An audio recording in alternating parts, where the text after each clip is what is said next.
What's going on, guys? The Comics Kid 2099 here. I want to talk to you about a movie that I watched a couple of days ago, The Last Legion. This movie stars Colin Firth, Ben Kingsley, and Aishwarya Rai.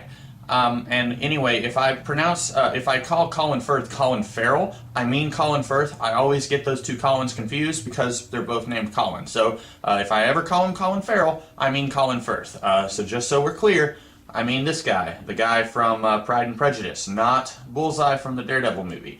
So anyway, before I get into the review itself, I want to quickly talk about the plot of this movie, because this is a movie, it's really hard to talk about it if you don't know kind of what's going on. So the long story short, I'm going to do this as quickly as I possibly can. There's this little boy, he's maybe 9 or 10 years old. He is crowned Caesar in Rome, and this is around 470 AD. And then Colin Firth's character, he is a Roman soldier in Africa, and he's called back to Rome to be the boy's bodyguard, the new Caesar's bodyguard. And then around this time, Ben Kingsley, anyway, is the little boy's tutor, his teacher. And he's told, okay, you're no longer needed here, you need to go away. If we ever see you again, we're going to kill you. And then around this time, an invading army of Goths, they come in and they take over the entire country. And so, long story short, the little boy is sent to live the rest of his life in prison on this island. And so then Colin Firth and his small group of soldiers, they go to rescue the little boy, along with the help of the woman whose name I had trouble pronouncing,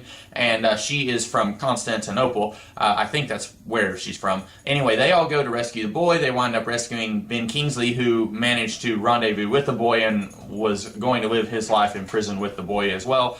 They all get rescued, and then they find out, okay, we can't go back to Rome because we have no more allies there. So then they go to Great Britain, and then they have a last stand against one of the minions of the guy who took over Rome, as well as one of the local warlords in Great Britain. And then they all live happily ever after. A little bit of a spoiler there, but you probably knew that they all lived happily ever after. So this movie, the reason that I got it is because I was under the impression that it was a King Arthur movie. And I'm a big King Arthur fan. I like King Arthur's stuff. And it turns out this movie is very, very distantly connected to King Arthur. It's really not as much of a King Arthur movie as I thought it was. The whole time I was watching this, the little boy, I was under the impression that he was Arthur. I thought that when they got to Britain and when they defeated all the bad guys, that he was going to change his name to Arthur. Turns out he's Uther. And at the end of the movie, Ben Kingsley is actually telling his story to Uther's son, who is Arthur. And Arthur is only in the movie for like a minute and a half. And then we find out that Ben Kingsley's character, who I don't even remember what his character's name was in the movie,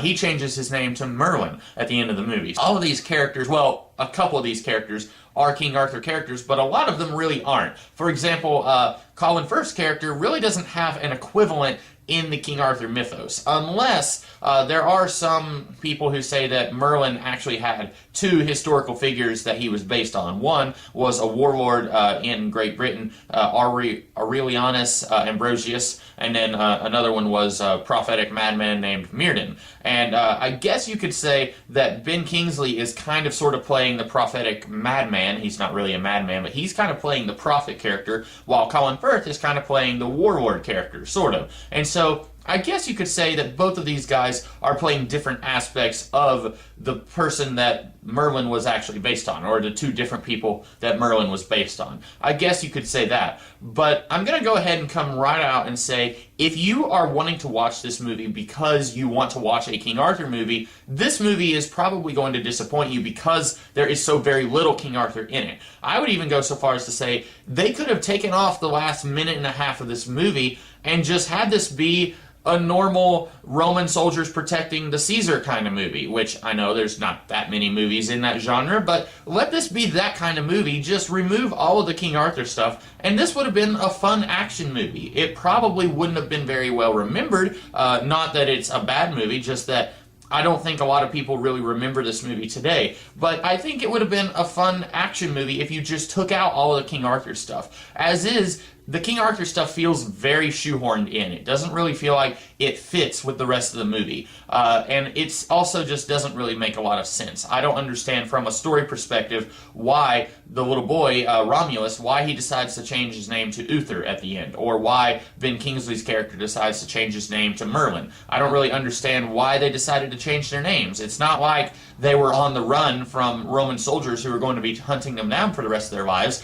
They were going to live happily ever after in Great Britain. It's not like they needed to change their identity. So that was a little bit weird. Again, it felt kind of forced. This is, tonally speaking, it's very similar to Pirates of the Caribbean or The Mummy from 1999. It's very similar to those movies. It's a little bit more heavy than those movies, but it's kind of tonally speaking, it's around that ballpark. It's got some humor that reminded me of those movies. And so if you like those movies, you would probably like this movie. Or maybe if you liked those movies a couple of years ago, but you feel like you're outgrowing those movies, then you might really like this movie. I like this movie a lot. I think it was a very fun, enjoyable action-adventure romp, and I will watch it in the future. Now that I know what it is, I think next time I watch it, I'll even enjoy it a little bit more. I just went into it expecting something that it wasn't trying to be, and everything that I had heard about it made me think that this was a King Arthur movie, but really it's a Roman soldier movie with 1.5 minutes of King Arthur stuff at the very end. And so I enjoyed it, and I think in the future I'll enjoy it even more than I did this time around. But I did like this movie. I do recommend that you watch it. Just keep in mind, if you want a King Arthur movie, you should watch something else besides The Last Legion. So that's all I have to say about this movie. I hope that you guys liked this review, and if you did, be sure to like, share, comment, and subscribe, and I will be back later in the week with a different kind of video. So in the meantime, you guys take care. I'll see you then.